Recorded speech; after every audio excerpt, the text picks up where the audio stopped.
foreign criminals convicted of horrific abuse could not be deported. Over and over again, we hear of cases like this, where the law is weak or just a mess. Right now, we are turning into a country that protects criminals and ignores their victims. I have always said that if we need to leave the convention, we should. And having now considered the question closely, I do believe that we will likely need to leave.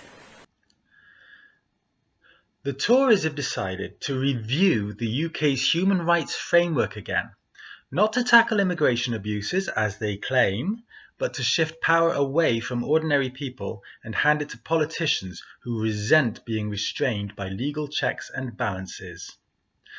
I'm Mike Sivyer from Vox Political. Buy me a coffee and join the video mailing list so you'll never miss a clip. And let's dive straight into this, because Tory leader Kemi Badenoch wants to launch a commission to examine whether the UK should withdraw from key international treaties like the European Convention on Human Rights, otherwise known as the ECHR. She also wants to discuss whether landmark domestic laws such as the Equality Act, the Human Rights Act, and the Climate Change Act even should be repealed or rewritten. She says this is about protecting the national interest. Whose interest is that exactly? Let's be clear, this isn't about stopping a handful of convicted criminals from using the right to family life to delay deportation. That problem, if it even qualifies as one, could be fixed with precise legislative amendments. You don't need to take a sledgehammer to the foundations of human rights law to address a few difficult cases, but the Tories want to. What's the real agenda? What Badenoch and her allies are proposing isn't legal reform, it's regime change. If they succeed in weakening or withdrawing from the ECHR, every citizen in the UK stands to lose the protections that prevent governments from overreaching. These are the right to a fair trial, to freedom of speech, to privacy, to protest, to be treated with dignity, even the right not to be tortured. Their rhetoric focuses on foreign nationals and immigration, but look closer. Badenoch says that international courts are obstructing government actions taken in the national interest. Immigration is just the first domino. If they can remove human rights from migrants, they can do it to anyone. What they're selling is not safety or sovereignty. It's the idea that your rights should depend on political whim. A smarter solution exists. There are ways to tighten up the use of Article 8, which is the right to family life, without ripping up the rule book.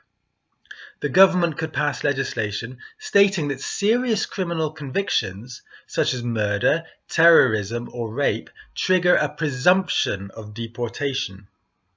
Exceptions could be allowed, but only in extraordinary circumstances, like when deportation would risk torture, that's Article 3, or cause extreme harm to a dependent child.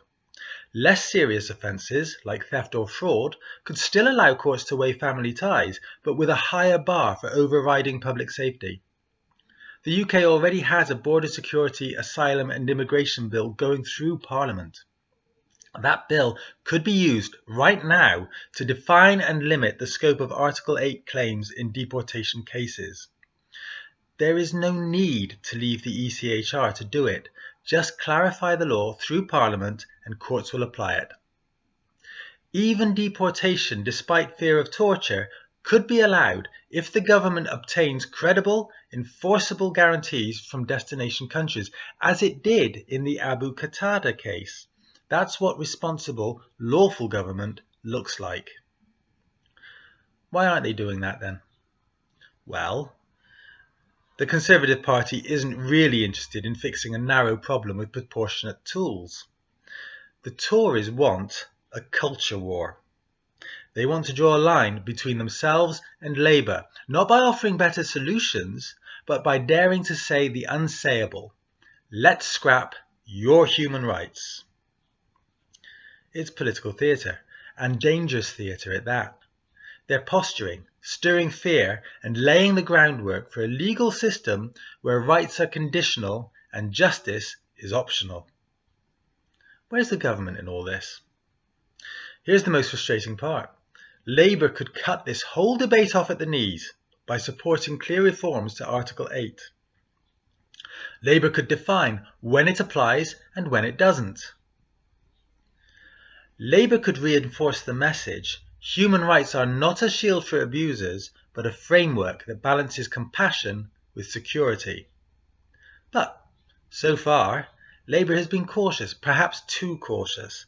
By failing to offer a strong counter-narrative, they leave the Tories free to frame the ECHR as a nuisance, not a cornerstone of civilised society. What's really at stake?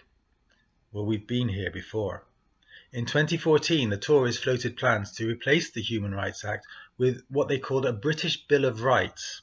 It sounded benign, patriotic even, but the fine print was chilling. Rights would become privileges awarded by Parliament and withdrawn at will. Protections against unlawful killing, forced labour, discrimination and mass surveillance would be weakened or removed. Make no mistake, this is not about making Britain safer. It's about making government less accountable. If we let this happen, we will all be less free. Not just the people you're told to fear, migrants, criminals, outsiders, but you, your children, your community. That's the real national interest being trampled here. So when Kemi Badenoch talks about tearing up treaties and restoring control, ask yourself, control for whom?